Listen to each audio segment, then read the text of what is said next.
So when can an advance ruling not be short?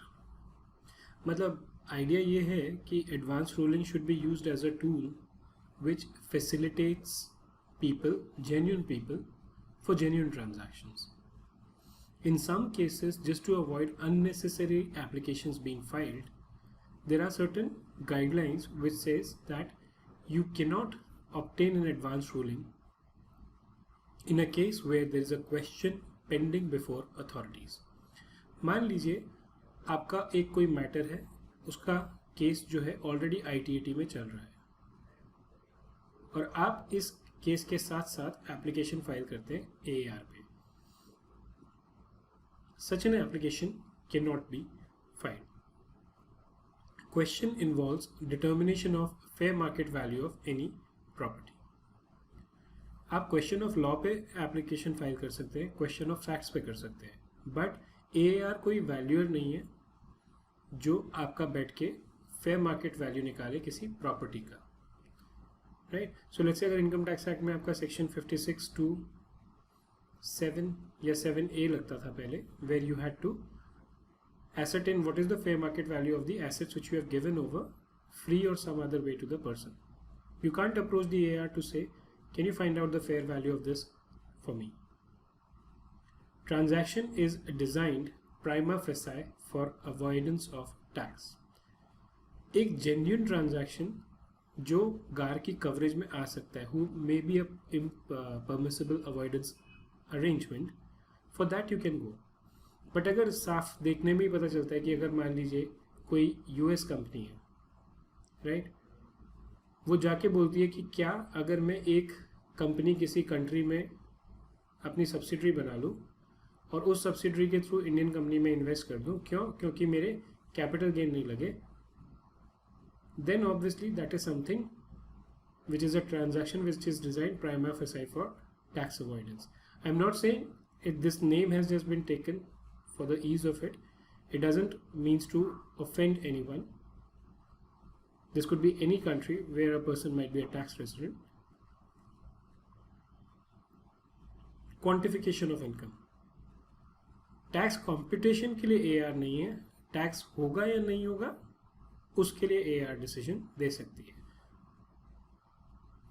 Determination of arms length price.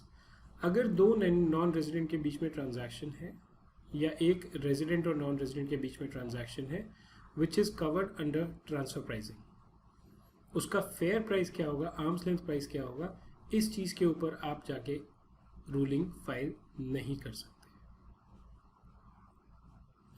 In case the question raised in the application is already pending before any income tax authority, tribunal or any court.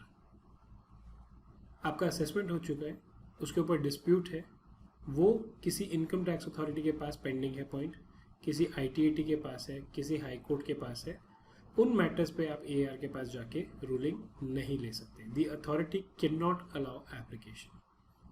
For example, a notice for initiation of assessment proceeding may be regarded as pendency of proceeding and may create an application invalid before an AAR. आपने कोई transaction किया, उसके लिए assessment का notice आपको आ गया, अब आपको पता है कि इस पर डिस्प्यूट होके ही रहेगा, तो आपने कहा कि भाई बजाय इसके कि असेसिंग ऑफिसर डिसाइड करे, चलो AAR के पास चलते हैं. नहीं, वो एक ग्राउंड हो सकता है रिजेक्ट करने का. Questions relating to determination of fair market value of any property, movable और इमूवेबल. अगर किसी भी प्रोविजन में इनकम टैक्स एक्ट में आपका टैक्सेशन जो है वहाँ लिखा हुआ है कि आपकी फेयर वैल्यू के बेसिस पे टैक्स लगेगा, आप उस चीज़ की फेयर वैल्यू चाहे वो मूवेबल हो चाहे इमूवेबल हो, शेयर्स हो, एसेट हो, प्रॉपर्टी हो, उसके क्वेश्चन के लिए आप AAR के पास नहीं जा सकते. Transaction is design to be prima facie for tax avoidance. ये मैंने अभी वापस आपसे डिस्कस किया था. The applicant would not succeed if it relates to a transaction which is design prima facie for avoidance of tax. Prima facie मतलब उसको देख के ही पता चल रहा है कि भाई मैं एक कंट्री X में रहने वाला हूँ, मेरा कंट्री Y से दूर दूर का लेना देना नहीं है, मैं सिर्फ एक ट्रांजैक्शन यहाँ से रूट करता हूँ, क्यों? ताकि मुझे इस यहाँ पर कुछ टैक्स बेनिफिट मिल जाए. वो प्राइमा फेसी टैक्स अवॉइडेंस का केस है, एंटरटेन नहीं होगा. अब इस प्राइमा फेसाई में क्या फॉल करता है? What can be said to be prima facie avoidance of income tax? Only the prima facie impression created in the mind of the authority on the facts stated before it that the transaction is undertaken to avoid income tax is sufficient cause for rejecting the application. मतलब आपने अपनी application file करी, उन्होंने basic facts देखे, उनका इतना experience है कि भाई उन्हें फैक्ट्स देख के ही पता चल गया कि ये आदमी जो है ये ट्रांजैक्शन सिर्फ टैक्स अवॉइडेंस के लिए कर रहा है. उन्होंने डिसाइड किया कि ये सफिशिएंट कॉज है, हम रिजेक्ट कर रहे हैं एप्लीकेशन. ख़त्म मामला. ये नहीं है कि आप उन्हें बोलें कि भाई आप पूरे फैक्ट देखो, पूरे पेपर चेक करो, लीगल पोजीशन देखो, उसके बाद आप मुझे बताना कि ये अवॉइडेंस के लिए है या नहीं. It is not necessary to refer to the detailed facts of the case to determine whether a particular transaction is designed to avoid income tax. ज़रूरी नहीं है कि आप पूरे फैक्ट्स एग्जामिन करने के बाद ही बोलें, because the word used are prima facie. Other cases, question can not be raised before the authority in respect of quantification of income of a tax payer. मेरी इनकम 100 होगी या 500 होगी, नहीं, उसके लिए आप AAR के पास नहीं जाते. And for determination of arm's length price under Indian transfer pricing regulations. Now, ये अभी तक जो हमने डिस्कस किया है लीगल पर्सपेक्टिव से था. अब let us look at some procedural part. The application for advance ruling should be in the prescribed form and manner stating the question on which the advance ruling is sought. If you do not file it in the prescribed form, it is invalid. You have to state the questions जिसके लिए आपको answer चाहिए. The applicant withdraw his application within 30 days from the date of application. 30 दिन के अंदर file करने के आप उस एप्लीकेशन को विड्रॉ कर सकते हैं. जहाँ तक बात फीस की है, the non resident category of applicant कौन है? एक PSU और एक दूसरे. PSU के केस में हर एक केस में सिर्फ 10,000 रुपये आपको फीस देनी होती है. बट PSU के अलावा अगर कोई फाइल करता है, कौन कौन फाइल कर सकता है? नॉन रेजिडेंट अपनी टैक्स लायबिलिटी के लिए, कोई रेजिडेंट फाइल कर सकता है टैक्स लायबिलिटी किसकी? नॉन रेजिडेंट के लिए, या फिर रेजिडेंट फाइल कर सकता है अपनी खुद की टैक्स लायबिलिटी के लिए. इस केस में ये देखना पड़ेगा कि जो ट्रांजैक्शन इन्वॉल्व है वो कितने का है. अमाउंट ऑफ वन और मोर ट्रांजैक्शन एंटर्ड इनटू और propose to be entered into in respect of the which the ruling is sought. अगर if it does not exceed 100 crores, fees 2 lakh. If it exceeds 100 crore but does not exceed 300 crores, 5 lakh. If it exceeds 300 crore, 10 lakh. So depending on the value of the transaction, the fees is to be paid. The application has to be in quadruplicate, मतलब 4 copy होंगी, and it should be along with the following fees. So what is the procedure? आपने एक application file कर दी, अब क्या? AAR shall forward a copy of the application to the commissioner to ascertain whether the case is pending or not, and if necessary, call for the records. पहली चीज़ AAR ये check करेगी कि कोई case pending तो नहीं है इस मामले से के रिलेशन में. उसके लिए एप्लीकेशन की कॉपी वो कमिश्नर को भेज देंगे, राइट. और अगर उनको उसके कोई और डॉक्यूमेंट चाहिए वो मांग सकते हैं. स्टेप 2, AAR में अलाउ और रिजेक्ट द एप्लीकेशन. मान लीजिए कमिश्नर ने कहा कि केस पेंडिंग है, तो ऑटोमेटिकली ख़त्म हो गया मामला. अगर कमिश्नर ने कहा कि नहीं, कोई केस पेंडिंग नहीं है, then also the AAR can either allow और रिजेक्ट द एप्लीकेशन.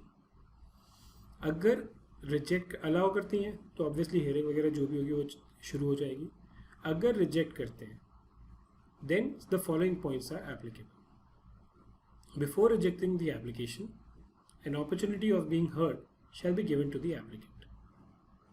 एप्लीकेंट को एक अपॉर्चुनिटी दी जाएगी कि भाई हम आपकी एप्लीकेशन रिजेक्ट कर रहे हैं, आपको कुछ कहना है क्या इस मामले में. Reason for rejection will be given in the order. क्यों रिजेक्ट कर रहे हैं वो देनी पड़ेगी. ऑर्डर की जो कॉपी है, copy of the order shall be send to the applicant and to the CID. दोनों को एक एक कॉपी जाएगी. No appeal is possible against the order of rejection. This is not an appealable order. एक बार ये order pass हो गया, then that is the end of the matter.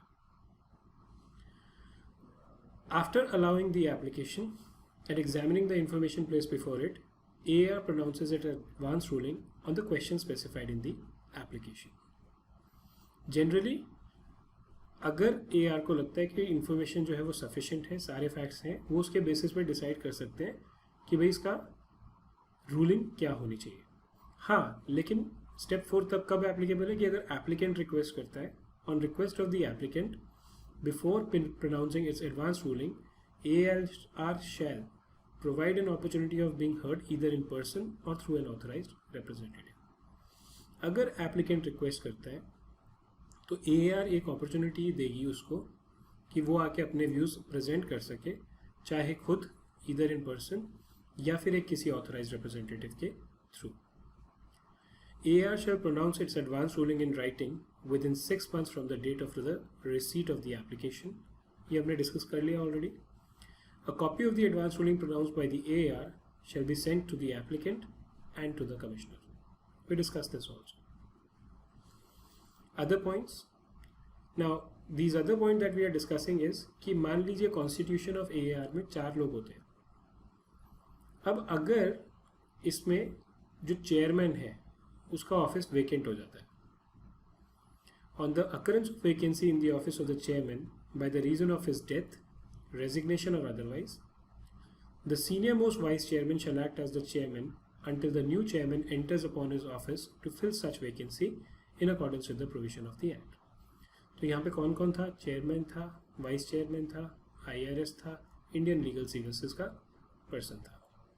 अगर ये नहीं है तो जो वाइस चेयरमैन है, सीनियर मोस्ट वाइस चेयरमैन, क्योंकि काफ़ी सारी बेंच है, हो सकता है अलग अलग वाइस चेयरमैन हो, तो जो सीनियर मोस्ट वाइस चेयरमैन है वो चेयरमैन बन जाएगा जब तक कि नया चेयरमैन नहीं आता।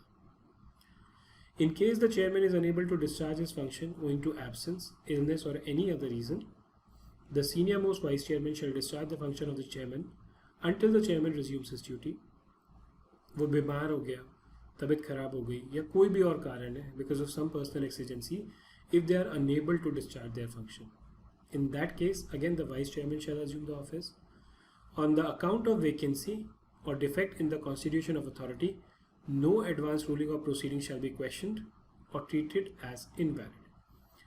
Just because the chairman wasn't able to come and vice chairman was discharging his function, the applicant cannot get up and say कि जो आपने ruling ये vice chairman ने in capacity of chairman दी है या substitution में दी है, we do not agree with it. No, you cannot question that. No income tax authority or ITAT shall proceed to decide any issue in respect of which an application has been made by the applicant. Clear?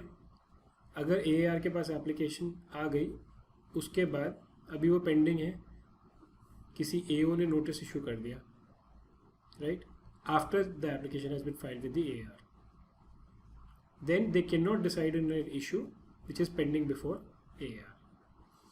The advance ruling pronounced by the authority is binding on the applicant who sought it in respect of the transaction in relation to which the ruling has been sought.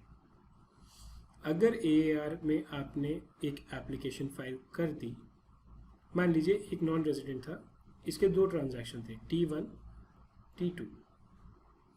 T1 के लिए इसने एक AAR में application file करी, T2 के relation में उसने कुछ नहीं किया।